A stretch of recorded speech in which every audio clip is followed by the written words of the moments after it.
Hello everyone, welcome back to my YouTube channel. आशा करता हूँ आप सभी स्वस्थ होंगे। तो लास्ट टाइम जैसे कि हमने हमारा क्वेश्चन नंबर 40 तक क्वेश्चन डिस्कस कर लिए थे, तो आज हम क्वेश्चन नंबर 41 से हम कंटिन्यू करते हैं। फर्स्ट क्वेश्चन यहाँ पे दे रखा है, video is represented as a series of images formally called. यहाँ पे बात की है कि जो हमारे पास वीडियोस होती हैं, हम सभी को पता है वो क्या होती हैं, सीरीज ऑफ इमेजेस होती हैं। लाइक जैसे मान लेते हैं कि एक मैंने वीडियो चलाई है, तो एक वीडियो के अंदर जो हमें एक सेकंड के अंदर जितनी हमें इमेजेस हमारी आंखों के सामने से चली जाती हैं, तो उनको हम क्या बोलते हैं, हर एक पर्टिकुलर इमेज को हम क्या बोलते हैं, फ्रेम हम बोल देते हैं। तो वही बोला है कि एक जो हमारे पास वीडियो होती है, उनको हम क्या बोलते हैं, सीरीज ऑफ इमेजेस बोल देते हैं। और फॉर्मूले या फिर टेक्निकल टर्म में हमको क्या बोल देते हैं, उनको हम फ्रेम्स हम बोल देते हैं। अब कल को मैं यही बोल रहा हूँ कि आपका जो फ्रेम्स है या फिर जो आपका फ्रेम है वो होती क्या है, मान लेते हैं सब सर, वो हमारे पास क्या होती है, एक फोटो होती है। जो एक फ्रेम होती है वो क्या होती है, आपकी एक फोटो होती है। और एक मतलब मान लेते हैं कि एक सीरीज ऑफ फोटो अगर आप एक सेकंड के अंदर आप एग्जीक्यूट करते हो, या फिर एक सेकंड के अंदर आप किसी ह्यूमन बीइंग के सामने उसको रिफ्रेश करते हो, तो इतनी जल्दी जल्दी आप उसको चेंज कर देते हो एक सेकंड के अंदर। मान लेते हैं एक सेकंड के अंदर मैंने कितनी यहाँ पे फोटो चेंज कर दी, तो फोटो 1, फोटो 2, फोटो 3, फोटो 4 और फोटो 5। तो मतलब मेरे पास टोटल कितनी यहाँ पे 5 फ्रेम्स हैं। तो मेरी जो स्पीड आ जाएगी वो किस में आएगी, 5 फ्रेम्स पर सेकंड। कि एक सेकंड के अंदर मैंने जो 5 फोटोज थी उनको चेंज कर दिया ह्यूमन के सामने, किसी भी ह्यूमन के सामने। तो इसको क्या बोला जाता है, इसको फ्रेम बोला जाता है। हमेशा याद रखना है कि जो हमारे पास जो फ्रेम्स होती हैं या फिर जो हमारे पास वीडियो होती है, इसमें जो इसकी स्मूथनेस होती है, कि जो आपको वीडियो से आप देखते हो, वीडियो आप बोलते हैं ना कि सम टाइम कि सर ये वीडियो थोड़ी रुक के चल रही है, अटक के चल रही है, फिर हमें दिख रहा है कि ये स्टक हो रही है। तो हमेशा जो हमारे पास स्मूथ वीडियोस होती हैं, जहाँ पे हमें दिखता है कि ईजी वो एग्जीक्यूट हो रही है, तो जो हमारे पास स्मूथनेस होती है या फिर स्मूथ होती है किसी भी वीडियो की, उसको हम हमेशा मेजर करते हैं किसमें, इसमें फ्रेम रेट में। कि फ्रेम रेट आप समझ गए कि एक सेकंड के अंदर कितनी फोटोज में आपकी आंखों के सामने एग्जीक्यूट कर देता हूँ। और जो फ्रेम रेट होता है उसको हम मेजर किस में करते हैं, फ्रेम्स पर सेकंड में। ये भी एक बार पूछा जाता है कि फ्रेम्स पर सेकंड क्या होता है, तो हम ऐसे बोल सकते हैं कि सर जहाँ पे हम पर्टिकुलर किसी वीडियो को हम अगर रन कर रहे हैं, मतलब जो भी या फिर जितने भी फोटोज हैं, हम उनको क्या कर रहे हैं, एक सेकंड के अंदर यूजर के सामने से निकाल दे रहे हैं, उसको हम क्या बोल देते हैं, उसको हम स्पीड बोल देते हैं किसी भी हमारे वीडियो फाइल की। तो इसको हम क्या बोलते हैं, फ्रेम रेट बोल देते हैं। जो हमारे पास स्टैंडर्ड मूवीज होती हैं, लाइक आप जैसे मूवी वगैरह देखते हो, उसमें आपने इन जनरल देखा होगा 24 फ्रेम्स पर सेकंड पूछा जाता है काफ़ी बार, कि जो हमारे पास स्टैंडर्ड मूवीज होती हैं वो कितने मतलब उसके ऊपर रन करती हैं, कितनी स्पीड के ऊपर रन करती है। तो वो आपकी 24 फ्रेम्स पर सेकंड के ऊपर रन करती है। इसका मतलब क्या होता है 24 फ्रेम का, कि आपका जो 24 इमेजेस होंगी, इमेजेस में तो मैं लिख रहा हूँ ताकि आप इसको समझ पाओ, तो इमेजेस नहीं होगा, एग्जाम में इसको फ्रेम लिखा होगा। तो जो आपके पास 24 फ्रेम्स होंगी या फिर इमेजेस होंगी, वो क्या होंगी, आपके सामने से फ्लैश होके एक सेकंड के अंदर निकल जाएंगी। ठीक है, मतलब क्या होगा, आपके सामने क्या होंगी, 24 इमेजेस फ्लैश होंगी।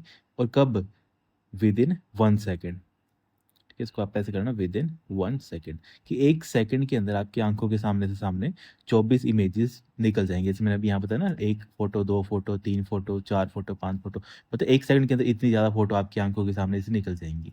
और इन स्टैंडर्ड में क्या होता है, 24 फोटोज़ का हम क्या करते हैं, एग्जीक्यूट कर देते हैं, ताकि ऐसा लगे कि जो हमारे पास जो फोटोज़ की कलेक्शन है वो एक वीडियो की तरह बिहेव करती है। तो ये इंपॉर्टेंट डाटा है, इसको आपने नोट करके लिख लेना है। बाकी देखो और क्या क्वेश्चन बन सकते हैं। जब फ्रेम बता दिया मैंने, फ्रेम रेट क्या होता है, ये क्या होता है। अब देखो एग्जाम में क्या क्या इंपॉर्टेंट बन जाता है। अगर आप एग्जाम की बात करो तो ये क्वेश्चन पूछा जा सकता है कि जो आपकी स्पीड होती है किसी भी वीडियो की, जो आपकी स्पीड हो जाती है किसी भी आपकी वीडियो फाइल की, या फिर मैं ऐसे बोल सकता हूँ स्पीड ऑफ वीडियो, इसको आप किस में मेजर करेंगे। तो आप बोलेंगे कि सर स्पीड ऑफ वीडियो को मेजर करने के लिए हमारे पास एक स्टैंडर्ड होता है, उसको हम बोलते हैं फ्रेम्स पर सेकंड। ये भी एक बार पूछा गया था एग्जाम में। एक आता है हमारा रिफ्रेश रेट। रिफ्रेश रेट ये भी काफ़ी बार एग्जाम में पूछा गया है। रिफ्रेश रेट का मतलब होता है, और ये हमेशा रखना, रिफ्रेश रेट हम मेजर किस में करते हैं, हम हर्ट्ज में मेजर करते हैं। तो एच जेड में सिंपल लिख रहा हूँ। रिफ्रेश रेट का मतलब होता है कि जो हमारी कंप्यूटर स्क्रीन है या फिर जो हमारी मोबाइल स्क्रीन है, वो कितनी बार मतलब अपडेट होगी एक पर्टिकुलर सेकंड के अंदर। सिंपल इसका मतलब है कि how many times, how many times a screen, screen नहीं लिखना हो तो मॉनिटर भी लिख सकते हो आप, स्क्रीन और मॉनिटर अपडेट या फिर अपडेट्स द स्क्रीन पर सेकेंड। मतलब 1 सेकंड के अंदर जो आपकी मतलब जो स्क्रीन है, वो कितनी बार अपना जो कंटेंट है उसको रिफ्रेश करेगी, है ना? रिफ्रेश या फिर उसको अपडेट हम बोल सकते हैं। तो इसको क्या बोला जाता है? रिफ्रेश रेट हम बोल देते हैं। इन जनरली जैसे आजकल मोबाइल आते हैं तो आपने देखा होगा कि सर हम वहाँ पे 90 हर्ट्ज़ का रिफ्रेश देखते हैं, 120 हर्ट्ज़ का रिफ्रेश रेट देखते हैं। ऐसे मोबाइल वगैरह आप परचेज़ करते हो तो आपने देखा है हमारे पास अलग-अलग हर्ट्ज़ की जो होती है स्क्रीन रिफ्रेश रेट्स हमें प्रोवाइड करती है अलग-अलग कंपनी। जैसे 90 हर्ट्ज़ है, 120 हर्ट्ज़ है, इसके अलावा 144 हर्ट्ज़ है। तो देखो जितना आप हर्ट्ज़ यूज़ करोगे, मतलब जितने फ्रीक्वेंटली 1 सेकंड के अंदर मान लेते हैं आप 90 हर्ट्ज़ की रिफ्रेश रेट यूज़ कर रहे हो, तो मान लेते हैं ये आपकी बैटरी ऑक्यूपाई करेगा 5 किलोवाट की, है ना? सिंपल मैं एग्ज़ाम्पल ले लेता हूँ और 120 वाला करेगा 1 सेकंड के अंदर, ये इससे ज़्यादा करेगा क्योंकि 1 सेकंड के अंदर उसको मतलब 90 फ्रेम करनी थी एग्ज़ीक्यूट आपके सामने से। जबकि अब मैं अपने डिवाइस को बोल रहा हूँ कि आपने 120 फ्रेम मेरे आँखों के सामने एग्ज़ीक्यूट करने हैं। ये हम क्यों करते हैं? ताकि जो हमारे पास डिवाइस है या फिर जो हमारा स्क्रीन है, वो हमें दिखे कि काफ़ी स्मूथ चल रहा है, कोई लैकेज नहीं है। तो 120 जो रिफ्रेश रेट होता है, मान लेते हैं ये कंज़्यूम कर लेगा 7 किलोवाट की मतलब इलेक्ट्रिसिटी और 144 वाला तो उससे और ज़्यादा करेगा, तो 9 किलोवाट। मतलब बोलने का मतलब ये है कि जितना आप रिफ्रेश रेट बढ़ा करोगे, उतनी आपकी बैटरी कंज़म्पशन भी बढ़ेगी, है ना? बैटरी कंज़म्पशन क्यों बढ़ेगी? क्योंकि जहाँ पे पहले आप सिर्फ़ 90 फ़ोटो थी, वो आप एक यूज़र को दिखा रहे थे 1 सेकंड के अंदर, वहीं अब आप 120 फ़ोटो दिखा रहे हो। जितनी फ़ोटो आप दिखाओगे जल्दी, उतनी ही पावर की रिक्वायरमेंट पड़ेगी। तो ये मतलब होता है रिफ्रेश रेट का। बाकी इसके अलावा हमारे पास एक फ्रेम रेट आता है। अब फ्रेम रेट हम कहाँ पे पढ़ते हैं? जब हम बात कर लेते हैं जीपीयू की, है ना? फ्रेम रेट जब हम बात कर लेते हैं ग्राफिकल प्रोसेसर यूनिट की। तो फ्रेम रेट क्या होता है कि मतलब कि 1 सेकंड के अंदर आपकी कितनी जो वीडियो फाइल्स हैं वो क्या होती हैं, मतलब वीडियो फ्रेम्स हैं वो कितनी एग्ज़ीक्यूट हो जाती हैं या फिर कितनी प्रोड्यूस हो जाती हैं। उसको हम क्या बोलते हैं? फ्रेम रेट हम बोल देते हैं। सिंपल ऐसे बोल सकते हैं कि जीपीयू क्या करता है? प्रोड्यूस करता है कितनी इमेजेस, ठीक है? प्रोड्यूस एक्चुअल फ्रेम्स, ठीक है? और कितने? Within a second. हमेशा ये चीज़ रखनी है कि विदिन अ सेकंड ही होना चाहिए। इसको हम क्या बोलते हैं? इसको हम फ्रेम रेट हम इसको बोल देते हैं। तो सारे पॉइंट ऐसे हैं जो कहीं न कहीं एग्ज़ाम में पूछे गए हैं, तो उनको भी आपने अंडरस्टैंड करना है। बाकी देखो वीडियो की जैसे हम बात कर ही रहे हैं, तो वीडियो में एक क्वेश्चन पूछा जाता है कि हमारे पास एक फॉर्मेट होता है वीडियो का, इसको हम बोलते हैं एमपीईजी। हमने डिस्कस किया हुआ है, तो आप मुझे बताएँगे कि what is the full form of MPEG? MPEG की फुल फॉर्म क्या होती है? ये आप मुझे बताएँगे, हमने डिस्कस किया हुआ है ये चीज़ पहले भी। देन हमारे पास नेक्स्ट क्वेश्चन आता है, what is the value of the following Excel 2019 formula? यहाँ पे बात की हमारे पास एक क्वेश्चन दे रखा है, इसकी वैल्यू क्या आएगी? तो देखो जब भी हम एक्सेल की बात करते हैं तो मैंने एक चीज़ आपको समझाई थी कि एक्सेल में क्या होता है, जब भी आप किसी भी चीज़ को इवेल्युएट करते हो तो वो बोर्ड फॉलो करता है। मैथ का रूल है कि हम क्या करते हैं? बोर्ड मास को फॉलो करते हैं। तो सबसे पहले हम क्या करते हैं? बी से क्या होता है हमारे पास? ब्रैकेट। कि अगर हमारे क्वेश्चन में ब्रैकेट दे रखा है, मान लेते हैं यही क्वेश्चन है, इसमें मैंने लिख दिया 2+3 ऐसे ब्रैकेट कर दिया, फिर मैंने कर दिया मल्टीप्लाई 9 मल्टीप्लाई 3 डिवाइडेड बाय 2 ऐसे करके मैंने कर दिया। तो आप बोलेंगे कि सर इसमें, अब आप सोचेंगे कि सर इससे इसमें इस क्वेश्चन में सबसे पहले हम किस चीज़ को सॉल्व करेंगे या फिर कौन सा सेक्शन हम सॉल्व करेंगे? तो बोर्डमास क्या बोलते हैं, आप सबसे पहले क्या करोगे? ब्रैकेट सॉल्व करोगे। तो ब्रैकेट कहाँ पे है? ब्रैकेट सर यहाँ पे है, इन दोनों की बीच में क्या लगी है? ब्रैकेट लगी है। तो सबसे पहले हमें इसको सॉल्व करना पड़ेगा। ठीक है सर, ये हमें क्लियर आ गया। उसके बाद नेक्स्ट हम किसको प्रायोरिटी देंगे? नेक्स्ट हम डिवाइड वाले को प्रायोरिटी देंगे, है ना? उसके बाद हम मल्टीप्लाई वाले को प्रायोरिटी देंगे, उसके बाद हम एडिशन को और सब्ट्रैक्शन को प्रायोरिटी देंगे। ऐसे करके आपने क्या करना है? स्टेप बाय स्टेप क्या करनी होती है? किसी भी क्वेश्चन को सॉल्व करना होता है। यहाँ पे एग्जामिनर एक क्वेश्चन पुट करता है, अब वो क्वेश्चन क्या है, क्योंकि वो थोड़ा मतलब टिपिकल आ जाता है, ऐसे बोल सकते हैं। वहाँ पे वो क्वेश्चन ऐसे डाल देगा, वो कर देगा 18 मल्टीप्लाई बाई 2 और यहाँ पे एक सिंबल ये यूज़ करेगा, कैरेट का सिंबल जिसको हम बोलते हैं 3, और यहाँ पे कर देगा इसको डिवाइड 9 ऐसे कर दिया, मान लेते एग्जांपल ले लिया मैंने। ओके, अब देखो होता है कि क्योंकि यहाँ पे ब्रैकेट तो है नहीं, तो आप बोलेंगे कि सर आपने हमें बताया कि ब्रैकेट के बाद या तो डिवाइड को हम प्रायोरिटी देंगे या तो हम मल्टीप्लाई वाले को प्रायोरिटी देंगे। तो यहाँ पे क्या दे रखा है? यहाँ पे सर एक और सिंबल भी दे रखा है, कैरेट सिंबल। देखो होता है क्या है, सबसे पहले आपने प्रेफरेंस देनी होती है, मतलब सबसे पहले ब्रैकेट वाले सॉल्व करने होते हैं। और इन फ्यूचर मान लेते हैं आपको एग्जामिनर ने क्वेश्चन ऐसा डाल दिया जहाँ पे उसने कैरेट सिंबल यूज़ किया है ना? कैरेट से हम क्या करते हैं? हम एक्सपोनेंट वैल्यू निकालते हैं, जैसे आप करते हो ना टू की पावर थ्री, तो टू की पावर थ्री कितना होता है, टू को आप 3 टाइम मल्टीप्लाई करते हो, ये मतलब होता है इसका ना, टू का 4, टू का 8, मतलब इसका आंसर कितना आएगा, 8 आएगा। तो ब्रैकेट के बाद नेक्स्ट जो आप प्रायोरिटी दोगे मतलब किसी भी एक्सप्रेशन में सॉल्व करने के लिए, तो वो आप कैरेट सिंबल को दोगे, ये आपने याद रखना है। तो ब्रैकेट के बाद आप प्रायोरिटी किसको देंगे, कि मतलब ब्रैकेट के बाद किसको आप सॉल्व करोगे। अगर नॉर्मली क्वेश्चन पूछा जाएगा तो आप क्या करेंगे, उसमें जो आपका कैरेट का सिंबल होता है या फिर जो आपका एक्सपोनेंशियल जिसको सिंबल बोलते हैं, ठीक है, एक्सपोनेंशियल जो सिंबल होता है या फिर समटाइम इसको कैरेट का सिंबल हम बोल देते हैं, इसको आप क्या करोगे, इसको आप सॉल्व करोगे। उसके बाद नॉर्मली जैसे आप करते हो कि डिवाइड है तो डिवाइड, मल्टीप्लाई है तो मल्टीप्लाई, एडिशन है तो एडिशन और सब्ट्रैक्शन हो तो सब्ट्रैक्शन। क्योंकि ये पॉइंट ऐसा है, ये इंपॉर्टेंट इसलिए बन जाता है क्योंकि जब आप किसी एक्सप्रेशन को सॉल्व करते हो, मान लेते हैं ऐसे सिंपल सा क्वेश्चन डाल दिया, तब आप क्या करोगे, आप तो बोर्ड मास फॉलो करोगे, तो आप बोलोगे सर इसमें एक्सपोनेंशियल है नहीं तो हम उसको लास्ट में करेंगे। पर याद रखना है, एक्सेल जब भी इवेल्युएट करता है तो वो पहले ब्रैकेट को मायने रखता है, उसके बाद वो एक्सपोनेंशियल अगर कोई है तो उसको सॉल्व करता है, उसके बाद नॉर्मली जो आपका डिवाइड मल्टीप्लाई एडिशन वगैरह है उसको वो फॉलो करता है। तो ये इंपॉर्टेंट था इसलिए मैंने आपको यहाँ पे बता दिया। बाकी अब यहाँ पे सॉल्व कर लो इसको। यहाँ पे दे रखा है, यहाँ पे 18 -12 डिवाइडेड बाई 3 डिवाइडेड बाई 2 + 4, है ना। तो यहाँ पे सिंपल डिवाइड करने के लिए बोला है, तो आप खुद सॉल्व करो इसको। डिवाइड करने के लिए डिवाइड क्या होगा, सबसे पहले डिवाइड करना है तो हम इसको डिवाइड कर लेते हैं, क्योंकि डिवाइड बाकी में कॉमन ही है। तो 3 4 का मतलब 12, और फिर से ये कैसा बन जाएगा, 18 - 4 डिवाइडेड बाई 2 + 4। अब फिर से डिवाइड की प्रायोरिटी ज़्यादा होती है ना, जैसे हम बॉर्डर मास पढ़ते हैं तो डिवाइड की प्रायोरिटी ज़्यादा होती है, तो फिर से इन दोनों के बीच में ऑपरेशन परफॉर्म होगा, तो 2 2 का 4, तो यहाँ पे कितना बन जाएगा, 18 - 2 + 4।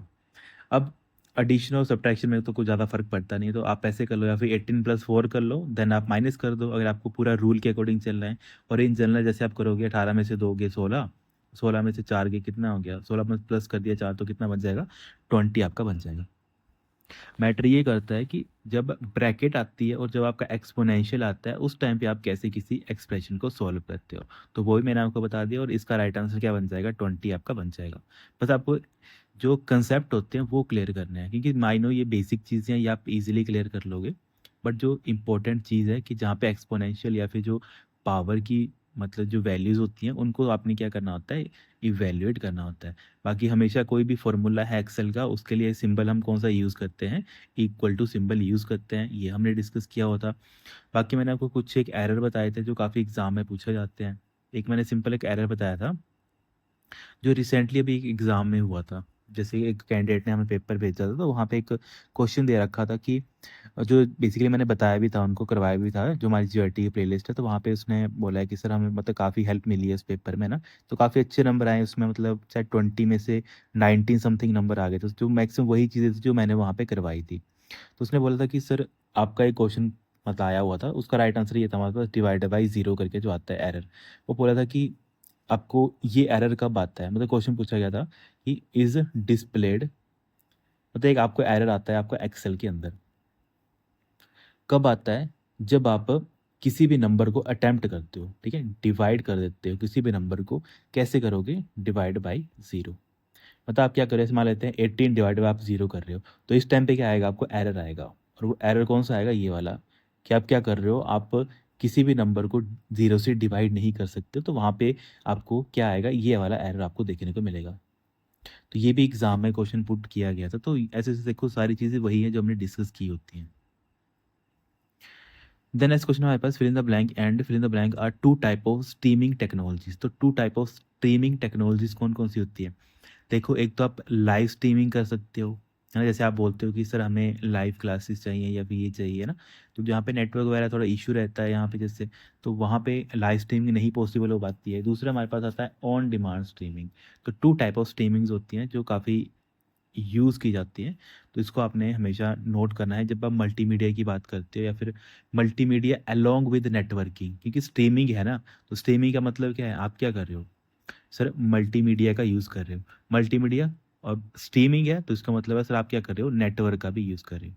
तो स्ट्रीमिंग का मतलब है मल्टीमीडिया अलोंग विद आपका नेटवर्क या फिर नेटवर्किंग। इसमें आप क्या करते हो, कोई भी आपकी ऑडियो या फिर वीडियो, सिंपल बोलूँ कोई भी आपका कंटेंट होता है उसको आप लाइव क्या करते हो, इंटरनेट के ऊपर शेयर करते हो, ताकि जो भी यूज़र है वो उसको वहाँ पे इजीली देख पाए। तो टू टाइप के होता है, एक हमारे पास लाइव स्ट्रीमिंग होती है, दूसरी हमारे पास ऑन डिमांड स्ट्रीमिंग होती है, जिसको हम क्या बोलते हैं, वीओडी भी हम इसको बोल देते हैं।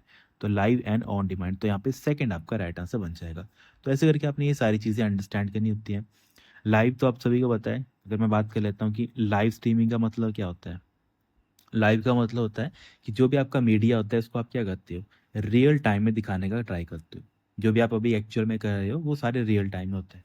इसमें आप क्या करते हो कि जो हमारे पास मीडिया होता है वो ब्रॉडकास्ट करता है रियल टाइम में, कि साथ साथ वो क्या कराता है, उसको रिकॉर्ड भी कराता है। एग्जाम्पल जैसे हम कई बार जो यूट्यूबर हैं वो क्या करते हैं, लाइव मतलब आके आपसे कम्युनिकेट करते हैं।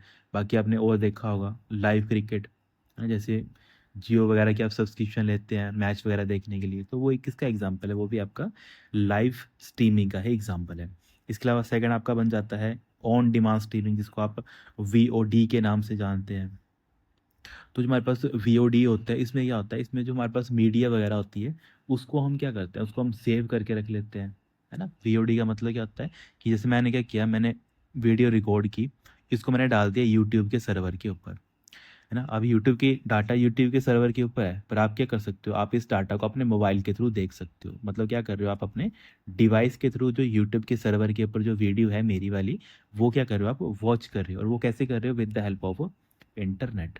तो जो इस टाइप की स्ट्रीमिंग होती है जहाँ पे ऑलरेडी कोई वीडियो अवेलेबल है, जस्ट आपको इंटरनेट के थ्रू उसको देखना पड़ता है, उस टाइप की वीडियो को हम क्या बोलते हैं, वीओडी हम बोल देते हैं। मतलब ऑन डिमांड स्ट्रीमिंग है, इसको हम बोल देते हैं। एग्जाम्पल वही आ गया, यूट्यूब एग्जाम्पल आ गया, इसके अलावा नेटफ्लिक्स वगैरह एग्जाम्पल आ गया। तो ये सारी चीज़ें आपने अंडरस्टैंड करनी होती हैं। बाकी फिर भी कोई चीज़ आपको यहाँ पे क्लियर नहीं होती है तो मैंने पहले ही बोला है, वो आप मुझे पता करके पूछ सकते हो, है ना। वीओडी है ना, वीडियो ऑन डिमांड, ये भी आप नोट कर सकते हो। द नेक्स्ट क्वेश्चन आता है, what of the following is a visual representation of data in MS Excel. तो जब भी आपको विजुअल रिप्रेजेंट करना होता है अपने डाटा को, तो आप किसका यूज़ करते हो, आप चार्ट का यूज़ करते हो। तो बी यहाँ पे क्या बन जाएगा, आपका राइट आंसर बन जाएगा। होता है क्या है कि जब हम एक्सेल की बात कर लेते हैं तो एक्सेल में कोई भी रो डाटा होता है या फिर कोई भी हमारे पास रोज एंड कॉलम में हम कोई भी वैल्यू एंटर करते हैं, चाहे नंबर है चाहे टेक्स्ट है। तो अगर हमें उसको ईजिली एनालाइज करना है या फिर कंपेयर करना होता है, या फिर इन फ्यूचर मुझे अगर आपको उसकी समरी दिखानी है ना, तो ये सारी चीज़ें हम कैसे पॉसिबल कर सकते हैं, ये हम पॉसिबल कर सकते हैं with the help of chart. तो हमारे पास अलग अलग टाइप के चार्ट भी होते हैं। जैसे मैंने बताया था कि हमारे पास पाई चार्ट होता है, इसके अलावा हमारे पास बार चार्ट हम पढ़ते हैं। देन हम इसके अलावा लाइन चार्ट के बारे में पढ़ते हैं, है ना। इसके अलावा हमारे पास और भी अलग अलग टाइप ऑफ चार्ट्स होते हैं, है ना। तो ये सारी चीज़ें इंपॉर्टेंट बन जाती हैं कि अलग अलग चार्ट्स के थ्रू हम क्या करते हैं, अलग अलग वे में डाटा को रिप्रेजेंट करने का काम करते हैं। तो इसीलिए आपका क्या बन जाएगा, सेकंड यहाँ पे आपका राइट आंसर बन जाएगा। हमेशा अपने याद रखना है कि जब भी हम चार्ट की बात करते हैं तो चार्ट का एक क्वेश्चन हमेशा पूछा आता है कि ग्राफिकल रिप्रेजेंटिंग, यहाँ पे तो विजुअल लिखा था पर टेक्निकल टर्म में ना हम क्या करते हैं, हम बोलते हैं कि जब भी आप चार्ट की बात कर लेते हो तो चार्ट होता है क्या है, चार्ट सर हमारा ग्राफिकल रिप्रेजेंटेशन होती है। आप क्या कर रहे हो, ग्राफ के वे में क्या कर रहे हो, रिप्रेजेंट कर रहे हो किस चीज़ को, किसी भी डाटा को। इसको हम क्या बोलते हैं, इसको हम चार्ट हम बोल सकते हैं। और हमेशा रखना है चार्ट हमारे अलग अलग होते हैं, जैसे लाइन है, बार है, चार्ट है, एरिया चार्ट आता है, स्कैटर आता है। तो अलग अलग टाइप के चार्ट होते हैं जिनको हम क्या करते हैं, यूज़ करते हैं। तो इनको भी आपने क्या करना है, कॉपी पे नोट करके लिख लेना है। बाकी इसके अलावा कोई और इंपॉर्टेंट चीज़ होती है तो उसको हम धीरे धीरे करके डिस्कस कर ही लेंगे। बाकी शॉर्टकट कमांड जैसे हम पढ़ ही रहे हैं, तो चार्ट के लिए एक शॉर्टकट कमांड है जो मैंने काफ़ी बार बोली है कि जब भी आपको एक्सेल के अंदर चार्ट क्रिएट करना होता है उसके लिए आपको F11 का यूज़ करना है। ये काफ़ी बार शॉर्टकट कमांड पूछी गई है, तो इसको तो आपने रट लेना है ना, काफ़ी इंपॉर्टेंट है और इसको आपने रट लेना है।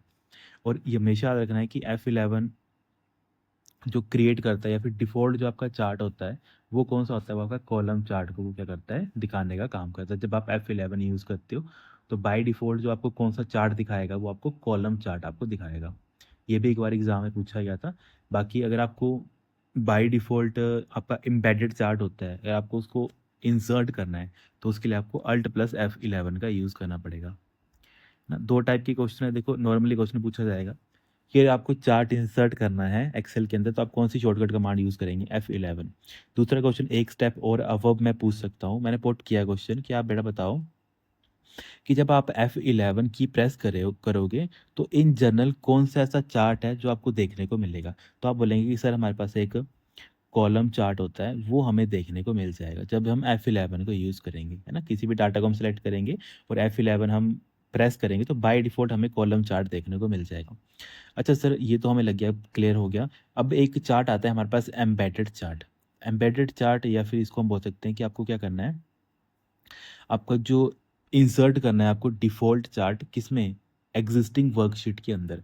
कि मतलब आप क्या कर रहे हो, जो आपका डाटा है उसी डाटा के ऊपर आप क्या कर रहे हो, उसी डाटा के ऊपर आप क्या कर रहे हो, चार्ट बना दे रहे हो। एग्जिस्टिंग मतलब वर्कशीट के ऊपर ही आप क्या कर रहे हो, चार्ट आप बना रहे हो। उसके लिए आपको शॉर्टकट कमांड क्या यूज़ करनी पड़ेगी, Alt+F11। तो ये 2 टाइप के क्वेश्चन है, तो इसको भी आप नोट कर सकते हो। तो इसको बस ऐसे लिख लेना कि आप क्या करते हो, ये बेसिकली इंसर्ट करता है डिफ़ॉल्ट चार्ट को कहाँ पे, आपकी एग्जिस्टिंग, या फिर ऐसे कर लेना सेम वर्कशीट के अंदर जिसके ऊपर आप काम कर रहे होते हैं उसी के अंदर आपको चार्ट इंसर्ट करना है। तो उसके लिए शॉर्टकट कमांड हम Alt+F11 का यूज़ करते हैं। ये सारे लेटेस्ट क्वेश्चन हैं, एग्जाम में पूछे गए हैं, तो इनको भी आपने नोट कर लेना। बाकी pie chart, line chart, bar chart, इसके बारे में मैंने आपको बताया हुआ है। पाई चार्ट हम यूज़ करते हैं जब भी हमें परसेंटेज की वे में वैल्यू दिखानी होती है। इसको हम क्या बोलते हैं शॉर्ट में, परसेंटेज ऑफ होल। जो भी डाटा है उसके मतलब कितना कितना परसेंट उसका कंट्रीब्यूशन है, उसके लिए हम पाई चार्ट का यूज़ करते हैं। वैसे हमारे पास लाइन चार्ट, बार चार्ट, मतलब सेम ही काम करती हैं ये दोनों। कि लाइन चार्ट का ये क्वेश्चन पूछा आता है कि ऐसा कौन सा चार्ट होता है जो हमें ट्रेंड दिखाने का काम करता है, trend over a time, trend over a time दिखाने का काम करता है, तो आपका लाइन चार्ट बन जाता है। बाकी ये सारे चार्ट वगैरह आपको इंसर्ट करने हैं तो कहाँ पे जाएंगे सर, हमारे पास इंसर्ट टैब होता है। तो जो हमारे पास अलग अलग टैब बने हैं तो वो बने ही क्यों हैं, क्योंकि जब आपको कोई पर्टिकुलर एरिया में जाना है, जैसे आपको चार्ट इंसर्ट करना पड़ता है अपने शीट के अंदर, तो वो कहाँ मिलेगा, इंसर्ट टैब के अंदर आपको देखने को मिलेगा।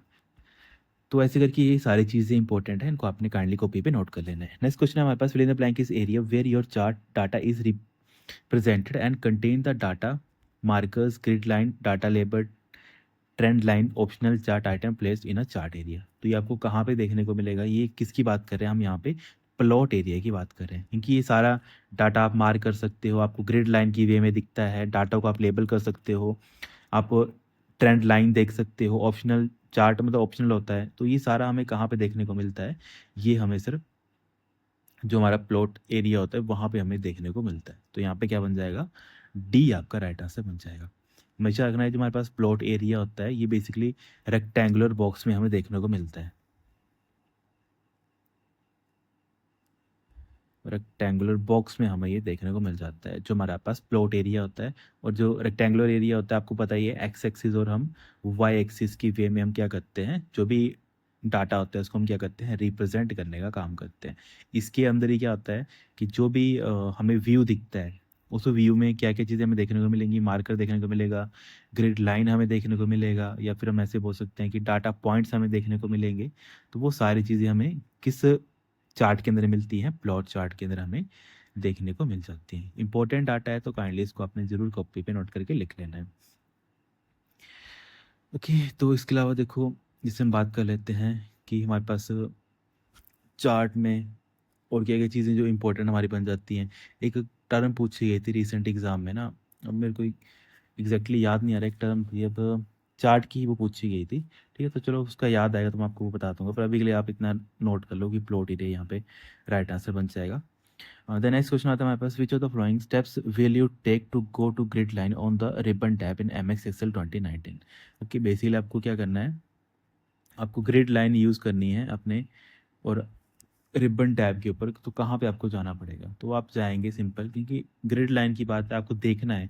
ग्रिड लाइन आप क्या करोगे, आप व्यू करोगे, तो व्यू मतलब हम कहाँ पे जाएंगे, व्यू टैब के अंदर जाएंगे। तो बाकी सारे गलत हो जाएंगे, व्यू के अंदर हम ग्रिड लाइन के अंदर जाएंगे।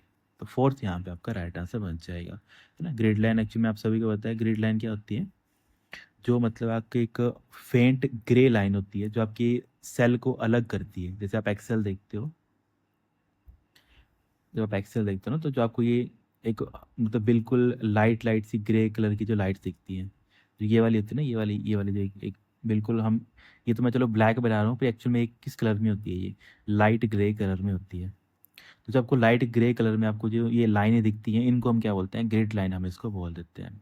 तो वही है कि ग्रिड लाइन अगर आपको देखनी है या फिर वो करनी है तो उसके लिए आपको क्या करना पड़ता है, हम बेसिकली इसमें जाते हैं व्यू ग्रिड लाइन के अंदर, है ना। बाकी तो हम इसको ग्रिड लाइन को हाइड भी कर सकते हैं, अनहाइड भी कर सकते हैं, वो तो फिर फर्दर हमारे पे है कि हमें इसको कैसे इम्प्लीमेंट करना होता है। तो यहाँ पे एज पर क्वेश्चन आपका फोर्थ यहाँ पे राइट आंसर बन जाएगा। बाकी से मिलती जुलती और क्या क्या चीज़ें होती हैं, जैसे हम और ऑप्शंस की बात कर लेते हैं। जिसमें मैंने को पेज ब्रेक के बारे में बताया था, तो पेज ब्रेक का मतलब होता है कि या फिर पेज ब्रेक प्रीव्यू का मतलब होता है कि आप मतलब कितना पेजेस को देखना चाहते हो, उसको हम बोलते हैं पेज ब्रेक व्यू।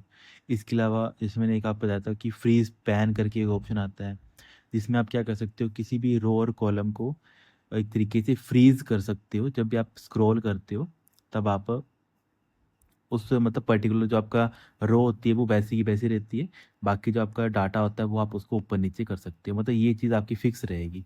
तो जब आपको किसी चीज़ को फिक्स करना होता है, अब ये तो मैंने रो का एग्जाम्पल ले लिया, आप कॉलम को भी फिक्स कर सकते हो। तो इनको फिक्स करने के लिए हमारे पास एक ऑप्शन आता है फ्रीज पैन का। तो ये भी पूछा जाता है कि जो आपके फ्रीज पैन का जो ऑप्शन होता है ये आपको कहाँ पे देखने को मिलेगा, तो ये भी आपको व्यू के अंदर देखने को मिलेगा। ये इंपॉर्टेंट डाटा होता है, छोटे छोटे पॉइंट है, बट ये सारे ना ऐसे पॉइंट है जो एग्जाम में पूछे जाते हैं। इनको आपने काइंडली नोट कॉपी पे नोट कर लेना है। नेक्स्ट क्वेश्चन है हमारे पास, in M S Excel 2019 the keyboard shortcut is used to go view tab. देखो व्यू टैब के अंदर जाने के लिए आपको क्या करना पड़ेगा, अल्ट के साथ डब्ल्यू को प्रेस करना पड़ेगा। तो यहाँ पे सेकंड यहाँ पे राइट आंसर बन जाएगा। तो इम्पोर्टेंट चीज़ है, तो इसको आपने क्या करना है, कॉपी पे नोट करके लिख लेना है। बाकी देखो और क्या चीज़ें हमारी इंपॉर्टेंट बन जाती है इसके अलावा, जैसे मैंने आपको बताया था हम होम का यूज़ करते हैं, एक हम यूज़ करते हैं फाइल टैब का। इंपॉर्टेंट है वही आप नोट करेंगे, एक जब हमें आपको फाइल मेनू के अंदर जाना होता है तो फाइल टैब या फिर फाइल मेनू, इसके ऊपर जाना होता है with the help of keyboard. तो आपके पास कौन सी शॉर्टकट कमांड होती है, आप यूज़ करते हैं अल्ट प्लस एफ का। बस आपने यही याद रखना है, एफ अल्ट का मतलब होता है आप कोई शॉर्टकट कमांड यूज़ करना चाहते हैं तो अल्ट प्लस एफ, एफ मतलब फाइल, हम फाइल की बात कर लेते हैं। जबकि होम का होता है, होम का भी ईजी है, जब हमें होम टैब के ऊपर जाना होता है with the help of keyboard, तो उसके लिए शॉर्टकट कमांड क्या आती है हमारे पास, अल्ट प्लस एच आ जाती है। जबकि एक और पूछा जाता है कि अगर हमें मतलब पेज लेआउट टैब के अंदर जाना है, उसके लिए हमें कहाँ पे जाना पड़ेगा, तो उसके लिए हमें बेसिकली इसको लिख लेना आप, पेज लेआउट। इसके अंदर इसके ऊपर अगर हमें जाना है तो हम यूज़ करते हैं अल्ट प्लस पी का। जैसे हम कंट्रोल पी पढ़ते हैं ना प्रिंट करने के लिए, तो वैसे हमारे पास अल्ट प्लस पी होता है जब हमें पेज लेआउट के अंदर जाना होता है। अब ये क्यों मैंने लिखवाया, ये इंपॉर्टेंट इसलिए है, और ये वाला हमारे पास पेज लेआउट यहाँ पे मैक्सिमम इंपॉर्टेंट है क्योंकि ये अभी रिसेंट एग्जाम में आया था। तो ये आपने नोट करके लिख लेना, क्योंकि जो चीज़ रिपीट होती है या फिर जो क्वेश्चंस इंपॉर्टेंट बनते हैं वो आप ज़रूर उसको नोट करेंगे। आपके लिए मैं सिंपल एक होमवर्क दूंगा, बाकी तो मैंने आपको बता ही दिया, एक सिंपल सा मैं यहाँ पे एक होमवर्क दूंगा आपके लिए। आप मुझे बताएंगे कि जैसे होम के लिए हमने control sorry alt plus H हमने यूज़ कर लिया, इसके अलावा हमने अलग अलग जैसे मतलब पेज लेआउट टैब के लिए हम अल्ट प्लस पी यूज़ कर लेते हैं। वैसे एक आता है हमारे पास इंसर्ट टैब, जहाँ से हम क्या करते हैं कोई भी चीज़ हमारे डॉक्यूमेंट या फिर कोई भी एक्स वाई जेड हमें इंसर्ट करना होता है हमारे एग्जिस्टिंग एप्लीकेशन या फिर एग्जिस्टिंग डॉक्यूमेंट या फिर एग्जिस्टिंग फाइल के अंदर, तब हम इंसर्ट टैब का यूज़ करते हैं। तो इंसर्ट टैब की शॉर्टकट कमांड क्या होती है, अल्ट प्लस कौन सी की आप यूज़ करेंगे जिसके थ्रू आप कहाँ पे जाएंगे, इंसर्ट टैब के अंदर जाएंगे, और ये भी मोस्ट इंपॉर्टेंट है।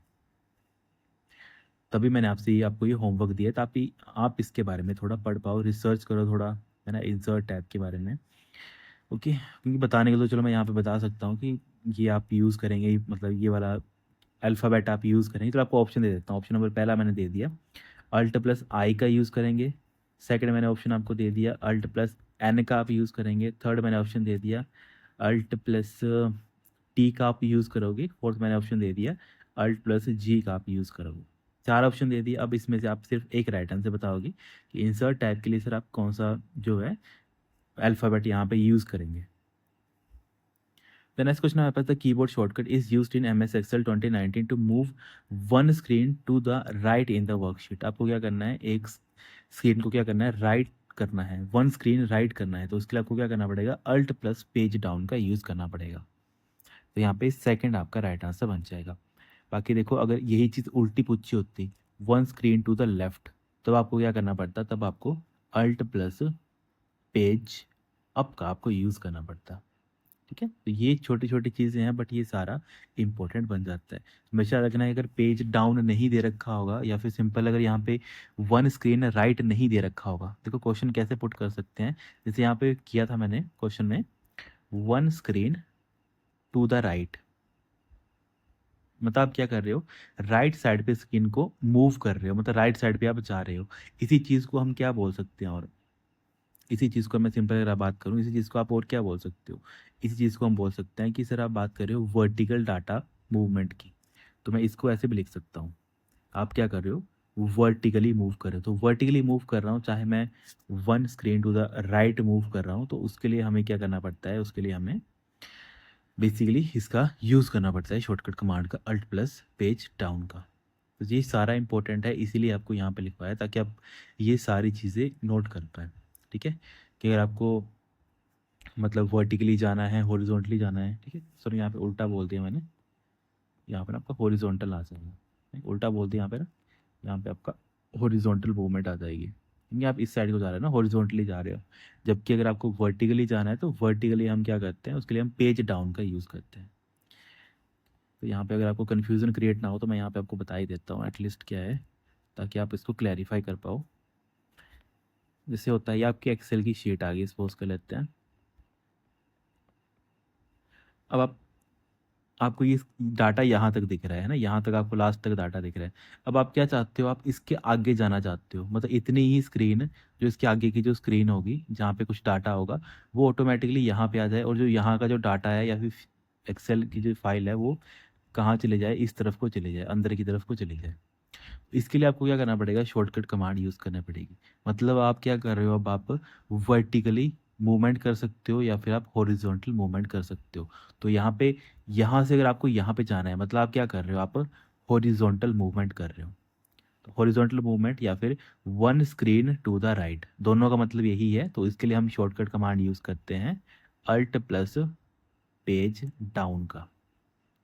अब इसका उल्टा क्या हो सकता है, मान लेते हैं कि आप यहाँ पे और इससे पीछे भी आपको जाना है, इससे पीछे भी आपके पास कोई डाटा है, अगर आपको वहाँ पे देखना है, उसको देखना है, उसको देखने के लिए आप क्या करोगे, आप मूवमेंट तो आपकी हॉरिजॉन्टल ही है, पर आपको कहाँ पे जाना है, अब बैक जाना है, लेफ्ट हैंड साइड को, लेफ्ट साइड को जाना है। तो इसके लिए आप क्या करेंगे, अल्ट प्लस पेज अप की का यूज़ करेंगे। तो टू टाइप की मूवमेंट होगी, जब आपको यहाँ से यहाँ जाना है तब आप ये वाला शॉर्टकट कमांड यूज़ करेंगे, जब आपको यहाँ से यहाँ पे जाना है, इस तरफ जाना है, मतलब लेफ्ट जाना है, तब आप अल्ट प्लस पेज अप का यूज़ करेंगे। और ये दोनों मूवमेंट कैसी होती हैं, दोनों मूवमेंट सर हमारी हॉरिजॉन्टली होती हैं। ये यहाँ पे क्लैरिफाई हो गया। अब सेकंड क्या इंपॉर्टेंट बनता है कि जब हम बात कर लेते हैं बाय डिफ़ॉल्ट, बाय डिफ़ॉल्ट क्या होता है, आपका जो एक्सेल है वो ऐसे की ऐसी ही है, आपका जो डाटा है वो सेम टू सेम ऐसे ही, एक्सेल आपकी सेम ऐसे ही है। अब क्या कर सकते हो, जब आप अल्ट का यूज़ नहीं करोगे, है ना, हमने अल्ट का तो देख लिया कि अल्ट से हम क्या कर सकते हैं, कि या तो हम हॉरिजॉन्टली इस तरफ जा सकते हैं या तो इस तरफ जा सकते हैं। अब क्या होता है कि अब आप नीचे भी तो जाना चाहते हो ना, कि मान लेते हैं इससे नीचे भी कोई डाटा है एक्सेल का, उसको आप देखना चाहते हो यहाँ पे अपनी स्क्रीन के ऊपर, या फिर इससे ऊपर भी कोई डाटा है जिसको आपने पहले स्क्रॉल करके रखा हुआ है, अगर आपको उसको देखना है, इसके लिए शॉर्टकट कमांड क्या होगी, नीचे जाने के लिए आप यूज़ करोगे सिंपल, या फिर इस टाइप की जो मूवमेंट होती है जहाँ पे आप क्या करते हो, आप वन स्क्रीन बिलो जाते हो, ठीक है, वन स्क्रीन बिलो जाते हो। इस टाइप की जो मूवमेंट होती है इसको हम बोल देते हैं वर्टिकल मूवमेंट, वर्टिकल मूवमेंट, कि आप क्या कर रहे हो, आप नीचे जा रहे हो। अब देखो हमेशा रखना है कि जब भी हम वन स्क्रीन की बात कर लेते हैं तो मतलब एक पूरी की पूरी जो आपको ये स्क्रीन दिख रही है, इतनी ही नई स्क्रीन आ जाएगी नीचे वाली, मतलब ये वाली स्क्रीन आपको यहाँ पे देखने को मिल जाएगी। इसके लिए शॉर्टकट कमांड हम यूज़ करते हैं पेज डाउन का। यहाँ पे सिंपल आएगा पेज डाउन, यहाँ पे अल्ट का यूज़ नहीं करेंगे। अल्ट हम यूज़ करेंगे जब हमें हॉरिजॉन्टल मूवमेंट करनी होती है। नॉर्मली इन जनरल हम क्या करते हैं, मैक्सिमम हम या तो नीचे जाएंगे, या तो हम नीचे का डाटा देखेंगे एक्सेल का, या तो हम ऊपर का डाटा देखेंगे। तो उसके लिए शॉर्टकट कमांड है पेज डाउन। और ऊपर जाने के लिए हमारे पास क्या बन जाती है, ऊपर जाने के लिए हम क्या करेंगे, पेज अप का यूज़ करेंगे। मूवमेंट सेम रहेगी, वर्टिकल मूवमेंट रहेगी, पर वन स्क्रीन अवब आ जाएगा यहाँ पे। पेज अप का मतलब है आप एक स्क्रीन ऊपर जा रहे हो, तो ये सारे इंपॉर्टेंट है, 4 क्वेश्चन बनते हैं यहाँ से, तो इन चारों को काइंडली अपने कॉपी पे नोट करके लिख लेना है। फिर भी अगर कुछ डाउट या आपके मन में कोई भी क्वेरी वगैरह रहती है तो काइंडली वो भी आप मुझसे पूछ सकते हो। ये लिखवाने का मतलब ये है क्योंकि इंपॉर्टेंट है सारी की सारी चीज़ें, अगर इंपॉर्टेंट नहीं होती तो मैं आपको लिखवाता ही नहीं है ना। तो ये सारे इंपॉर्टेंट है, बाकी इसके अलावा एक दो इंपॉर्टेंट शॉर्टकट कमांड हमने पहले डिस्कस की हुई है, एक मैं आपको बताऊंगा, दूसरा आप मुझसे कमेंट करके बताएंगे कि हमने पढ़ी हुई है। एक हम शॉर्टकट कमांड पढ़ते हैं कंट्रोल प्लस होम का। इसका मतलब क्या होता है कंट्रोल प्लस होम का? इसका मतलब होता है कि हम कहाँ पे चले जाते हैं, हम हमारा स्टार्टिंग सेल पे चले जाते हैं। स्टार्टिंग सेल के ऊपर हम क्या कर जाते हैं, मूव हो जाते हैं। और स्टार्टिंग सेल कौन सा होता है हमारे पास सर? A1 cell. तो क्वेश्चन पुट किया जा सकता है, आप एक्सेल में किसी भी जगह पे हो और आपको कहाँ पे जाना है, आपको स्टार्टिंग या फिर इनिशियल एड्रेस या फिर स्टार्टिंग सेल, कुछ भी एग्जाम में पूछ सकता है आपको। तो इनिशियल सेल या फिर स्टार्टिंग एड्रेस में अगर आपको जाना है तो इसके लिए आप कौन सी शॉर्टकट कमांड यूज़ करेंगे? उसके लिए सर हम अल्ट प्लस मतलब सॉरी कंट्रोल प्लस होम का हम यूज़ करेंगे। तो ये इंपॉर्टेंट बन जाती है। इससे मिलती जुलती हमारे पास बन जाती है कंट्रोल प्लस एंड। तो कंट्रोल प्लस एंड क्या करती है, ये क्या करती है, जब भी आप जहाँ पे आपने लास्ट सेल को यूज़ किया है अगर आपको वहाँ पे जाना है तो उसके लिए आप कंट्रोल प्लस एंड का यूज़ करेंगे। सिंपल आप इसे लिख सकते हो कि sir it will take us to the last used cell, कि जो सेल हमने सबसे लास्ट में यूज़ किया है वहाँ पे जाने के लिए हम क्या करेंगे, कंट्रोल प्लस एंड का यूज़ करेंगे। अच्छा सर एग्जांपल क्या हुआ इसका? तो एग्जांपल जैसे मैं यहाँ पे थोड़ा यहाँ पे ड्रॉ करके बता देता हूँ। मान लेते हैं आपका आ गया एक्सेल, ये इसके ऊपर आप काम कर रहे हो, तो इसके ऊपर आपने कोई भी डाटा इंसर्ट किया हुआ है, ठीक है। मान लेते हैं यहाँ पे भी डाटा है, यहाँ पे भी डाटा है, यहाँ पे कोई भी डाटा XYZ आपने डाटा क्या किया है, यहाँ पे इंसर्ट किया है, ठीक है। यहाँ मैं बिंदु बना रहा हूँ, बस आपने इसको ऐसा समझना है कि यहाँ पे आपने क्या किया है, डाटा वगैरह इंसर्ट किया हुआ है ना। तो अब क्या होता है, अब आप ऐसे समझो कि अभी आप कहाँ पे हो, अभी आप यहाँ पे हो, इस वाली जगह पे हो, यहाँ पे आप काम कर रहे हो एक्सेल के अंदर। दो शॉर्टकट कमांड मैंने बताई, एक मैंने बताई control plus home. Control home क्या करेगी, आपको यहाँ से उठाएगी सीधा और कहाँ पे ले जाएगी आपको, वो फर्स्ट सेल पे ले जाएगी जो आपका ये वाला सेल है। पता है यहाँ से अगर आपको मतलब चलो यहाँ पे हो चाहे कहीं पे भी होते, कंट्रोल प्लस होम क्या करता है, आपको A1 सेल के ऊपर ले जाता है। ये आपको क्लियर हो गया? सेकंड मैंने बोला कंट्रोल प्लस एंड, वो क्या करेगा, जिस भी सेल के ऊपर आपने लास्ट काम किया है, लास्ट आपने काम कहाँ पे किया है सर? यहाँ पे किया है, आपको दिख रहा है ना, यहाँ पे बिंदु मैंने लगाया हुआ है येलो, सर आपने काम यहाँ पे किया हुआ है। तो इसका मतलब है जब आपको यहाँ से यहाँ पे जाना होता है कि लास्ट सेल जिसके ऊपर आपने काम किया है, उसके लिए आपको शॉर्टकट कमांड कौन सी यूज़ करनी पड़ती है, कंट्रोल प्लस एंड का आप यूज़ करते हो। ये दो पॉइंट आपको क्लियर हो गए। अब एक क्वेश्चन और बनता है, एक क्वेश्चन और बनता है, हम एग्जाम्पल के थ्रू ही देख लेते हैं। एक हम यूज़ करेंगे होम की का, नॉर्मल होम की का, यहाँ पे मैं कंट्रोल यूज़ नहीं कर रहा हूँ, और एक हम यूज़ करेंगे सेम एंड की का, ठीक है। दो चीज़ें फिर से हम डिस्कस करेंगे। अब देखो होता है क्या, यही सेम सिनेरियो हम ले लेते हैं। हमारे पास एक्सेल है यहाँ पे, अब इसके ऊपर हमारे पास डाटा है, सेम वही एग्जाम्पल ले लेता हूँ। यहाँ पे मेरे पास डाटा है, ठीक है, जो मैंने यहाँ पे बिंदु बना दिया, इसका मतलब यहाँ पे क्या है, डाटा है। अब सेम कंडीशन ले लेते हैं, मान लेते हो अभी आप कहाँ पे हो, अभी आप यहाँ पे काम कर रहे हो, सपोज कर लेते हैं यहाँ पे आप काम कर रहे हो, अभी इस सेल के ऊपर आप क्या कर रहे हो, काम कर रहे हो। अब होता क्या है, मान लेता हूँ कि अब आपको जाना है पर्टिकुलर रो की स्टार्टिंग में, है ना, मतलब आपको कहाँ पे जाना है, स्टार्टिंग में जाना है। तो स्टार्टिंग में जाने के लिए मतलब इसी रो की स्टार्टिंग में जाना है, मतलब आपको यहाँ पे जाना है, इस जगह पे जाना है। इसके लिए आप क्या करोगे, इसके लिए आप सिंपल होम की का यूज़ करोगे, मतलब स्टार्टिंग ऑफ द लाइन जाने के लिए आप क्या करोगे, होम की में होम की का यूज़ करोगे।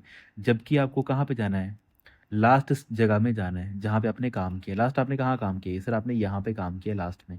तो यहाँ से यहाँ पे जाने के लिए आप क्या करोगे, एंड की का यूज़ करोगे। नॉर्मल होम और नॉर्मल एंड क्या करती है, बेसिकली एग्जिस्टिंग सेल से अगर आपको स्टार्टिंग में जाना है, मतलब लेफ्ट साइड की स्टार्टिंग सेल में जाना है, तब आप होम की का यूज़ करेंगे।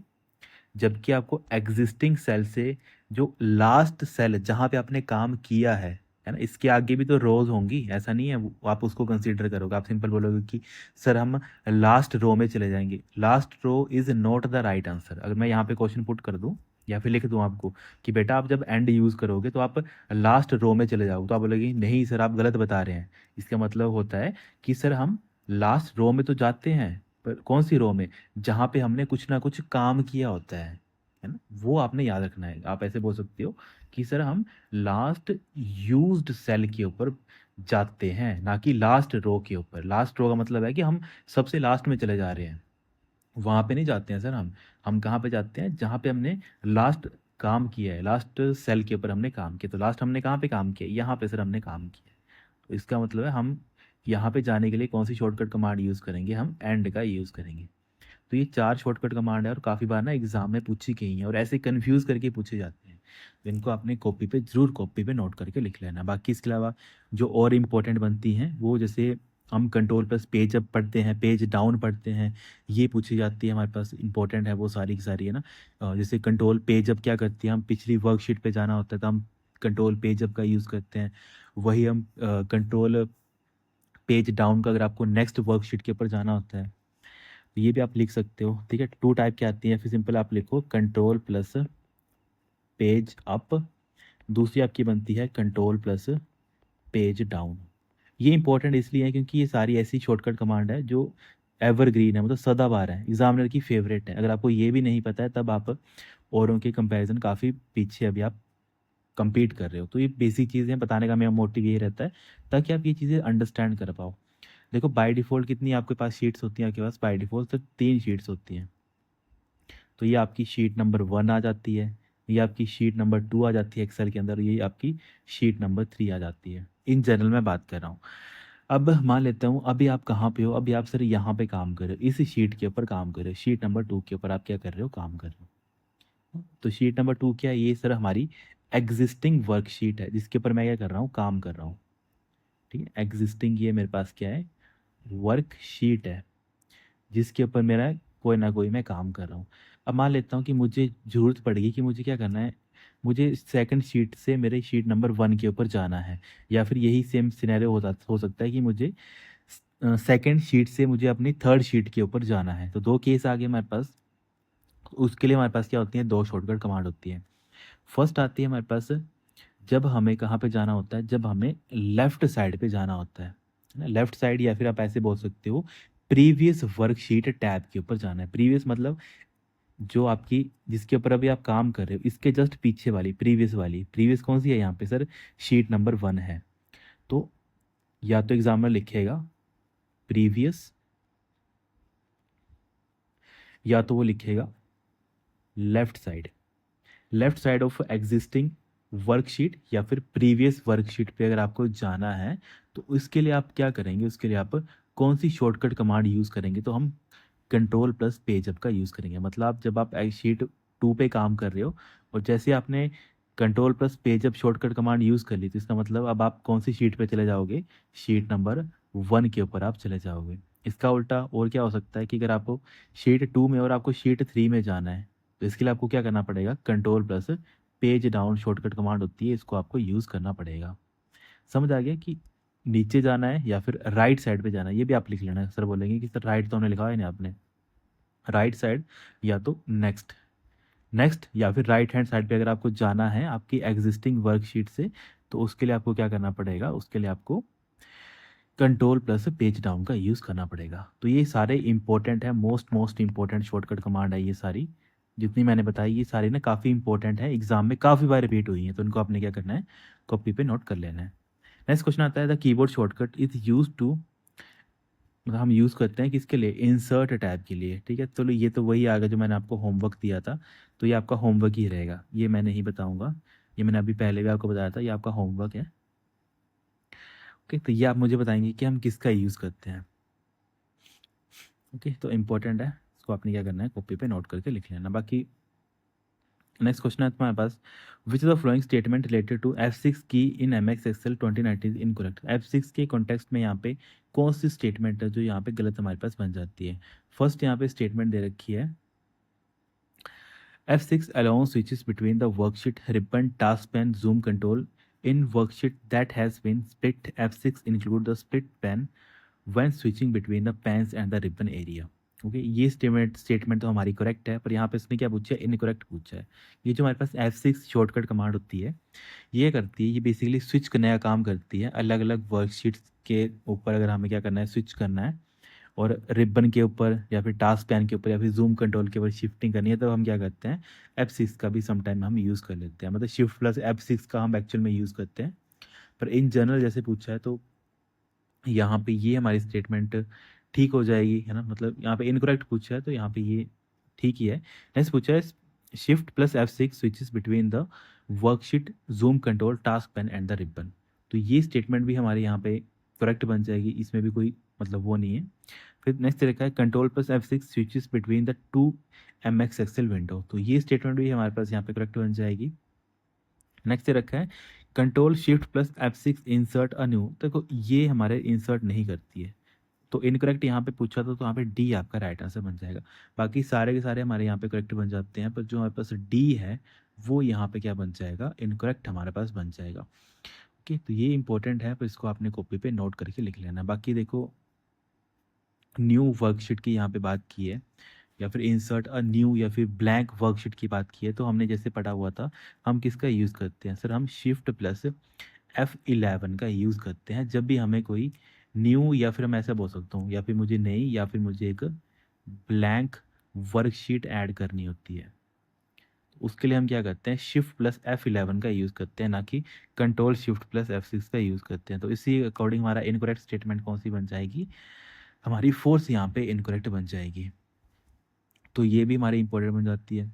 वही हमारे पास जैसे यहाँ पे दे रखा था ना, कंट्रोल प्लस F6, इससे आप क्या करते हो, स्विच करते हो टू एक्सेल विंडोज़ के ऊपर। जैसे मान लेते हैं आपने एक्सेल एक ओपन की है, एक आपसे दूसरी एक्सेल फाइल ओपन की है, ये फर्स्ट एक्सेल आ गई, आपकी सेकंड एक्सेल आ गई। तो इन दोनों में आपको शिफ्टिंग करने के लिए आपके पास क्या होती है, shortcut command control plus F6। इसके अलावा एक और आती है लेटेस्ट कंप्यूटर में, वो आती है कंट्रोल प्लस टैब। तो अगर पुरानी पूछी होगी तब आप टिक करेंगे कंट्रोल प्लस F6, और अगर नॉर्मल या फिर जो नए हमारे सिस्टम आते हैं, अगर उसके वे में पूछा होगा तो आप कंट्रोल प्लस टैब का यूज़ करेंगे, क्योंकि ये मैक्सिमम आजकल तो हम यही यूज़ करते हैं, कंट्रोल प्लस टैब। पर जो हमारे पुराने सिस्टम्स होते हैं, और या फिर मतलब यूज़ दोनों हो जाती हैं, ऐसा नहीं है कि सर एक चलेगी दूसरी नहीं चलेगी, यूज़ दोनों की दोनों ही होती हैं। तो बताने का मोटिव है कि अगर एग्जाम में कुछ भी आएगा तो आप उसको टिक करेंगे, कंट्रोल F6 आएगा तो वो भी राइट आंसर होगा। किस किस के बीच में, जब आप स्विच करोगे दो एक्सेल विंडो के बीच में, या फिर कंट्रोल प्लस टैब, ये भी राइट आंसर हमारा बन जाता है। इसको भी आपने कॉपी पे नोट कर लेना है। नेक्स्ट क्वेश्चन आता है हमारे पास, the decimal equivalent of binary 1110। तो ये कितना बन जाता है आपके पास, 14 आपका बन जाता है। हमने पहले पढ़ा हुआ है कि हम क्या करते हैं, जब इसको कन्वर्ट करते हैं, तो कन्वर्ट करने का मतलब है हम क्या करते हैं, सिंपली टू की पावर में हम इसको इवेल्युएट करते हैं। तो यहाँ पे क्या आ जाएगा, से 1110, तो मतलब हम क्या करेंगे, टू की पावर 0, टू की पावर 1, टू की पावर 2 एंड टू की पावर 3, ऐसे करके हम इसको इवेल्युएट करेंगे। बाकी इन दोनों में हम क्या करते हैं, आपस में मल्टीप्लाई, और इन दोनों के बीच में हम क्या करते हैं, प्लस करते हैं। मतलब क्या बन जाएगा, ये टू की पावर 0 मल्टीप्लाई बाई क्या है यहाँ पे 0, फिर प्लस टू की पावर 1 मल्टीप्लाई में कितना है यहाँ पे 1, तो ये हमने कर दिया। फिर प्लस टू की पावर 2, फिर मल्टीप्लाई में कितना है 1, तो यहाँ पे आ जाएगा मल्टीप्लाई में 1, फिर प्लस टू की पावर 3 मल्टीप्लाई में कितना है हमारे पास यहाँ पे 1, तो यहाँ पे मल्टीप्लाई में कितना आ जाएगा 1। अब आप इसको सॉल्व करो तो क्या आएगा, जिसके साथ 0 होता है वो तो 0 बन जाता है। फिर टू की पावर 1 कितना आएगा, 2 ही आ जाएगा। ये 1 के साथ जो भी मल्टीप्लाई करोगे आंसर तो 1 ही आएगा। बाकी टू की पावर 3, टू की पावर 2 कितना होता है आपके पास 4, टू की पावर 3 कितना होता है आपके पास 8। तो जब आप इन सभी को प्लस करोगे तो कितना बन जाएगा, 8 4 12 2 14, तो यहाँ पे कितना बन जाएगा 14 आपका राइट आंसर बन जाएगा। ठीक है, एक्चुअल में हमें तो चलो आदत पड़ी है इसको देख देख के कि ये नंबर कौन सा है, बाइनरी का नंबर है तो 14 है। जिसको नहीं पता है तो उसको कन्वर्जन भी पता होना चाहिए, हम कैसे कन्वर्ट करते हैं, ये हम बिल्कुल बेसिक है, ये बिल्कुल बेसिक लेवल बोलते हैं जिसको, कि आपको पता होना चाहिए आप कैसे बाइनरी से डेसिमल नंबर में चेंज करेंगे। तो ये उसका तरीका होता है कि आप क्या करेंगे, कि जो भी आपका नंबर होता है उसके नीचे आप यहाँ पे पावर में टू की पावर स्टार्ट करेंगे। टू की पावर 0 आता है, फिर टू की पावर हमारे पास 1 आता है, टू की पावर 2 आता है, टू की पावर 3 आता है, मान लेते हैं इससे आगे भी होता है हमारे पास 1 1 0 1 ऐसे करके होता है। तो मैं कहता हूँ टू की पावर 4, टू की पावर 5, टू की पावर 6, टू की पावर 7 ऐसे करके। फिर इन सभी को ऐसे ही सेम इसी प्रोसीजर के थ्रू क्या करना पड़ता है, इवेल्युएट करना पड़ता है। ओके, तो ये ऐसे करके आपने सारे राइट आंसर आपने निकालने होते हैं। एक सिंपल सा होमवर्क मैं देता हूँ इसी का ही, आपकी सिंपल होमवर्क रहेगा, आपके पास नंबर देता हूँ मैं 1101 टू 10101।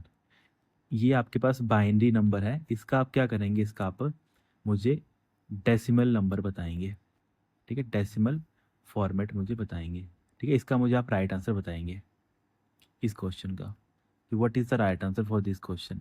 अगर आपसे निकलता है, अब यहाँ पे दो केस होंगे, या तो आपको सॉल्यूशन मिलेगा या तो आपको सॉल्यूशन नहीं मिलेगा।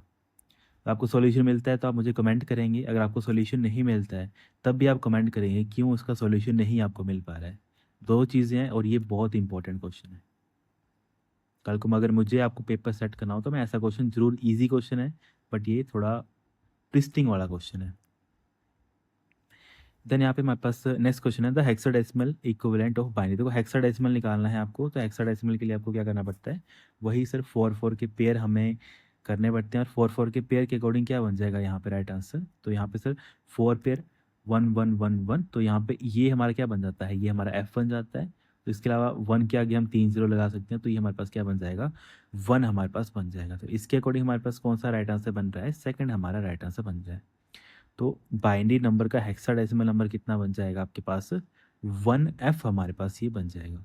इसको भी आपने क्या करना है, कॉपी पे नोट करके लिख लेना है ना। तो सारा इंपॉर्टेंट डाटा है, काइंडली इनको अपना नोट कर लेना है, क्योंकि जो आपका हेक्साडेसिमल होता है ये हम कहाँ पे यूज़ करते हैं, हेक्साडेसिमल ये काफ़ी बार यूज़ किया जाता है। जो आपका हेक्साडेसिमल होता है ना, हेक्साडेसिमल नंबर सिस्टम आप देखेंगे, एक जो आपके पास मैक एड्रेस होता है, यहाँ पे काफ़ी यूज़ किया जाता है हेक्साडेसिमल एड्रेस, या फिर हेक्साडेसिमल फॉर्मेट हम यूज़ करते हैं। जो आपके पास मीडिया एक्सेस जो कंट्रोल होता है उसमें हम यूज़ करते हैं। इसके अलावा मैंने आपको IPv वर्जन 6 बताया था नेटवर्किंग में, वहाँ पे भी हम हेक्साडेसिमल नंबर फॉर्मेट यूज़ करते हैं। ओके, तो ये इंपॉर्टेंट है, तभी हम क्या करते हैं, हेक्साडेसिमल का यूज़ करते हैं। तो चलो आज के लिए हम इतना रखते हैं, बाकी हाँ यहाँ पे ये ख़त्म भी हो गया है। तो ये सारा इंपॉर्टेंट डाटा है, इसको आपने काइंडली कॉपी पे नोट करके लिख लेना है। बाकी इसके अलावा कोई डाउट है आपके मन में, कोई क्वेरी वगैरह रहती है तो काइंडली कमेंट करके आप पूछ सकते हो। ओके हाँ ठीक है students, thank you so much, have a great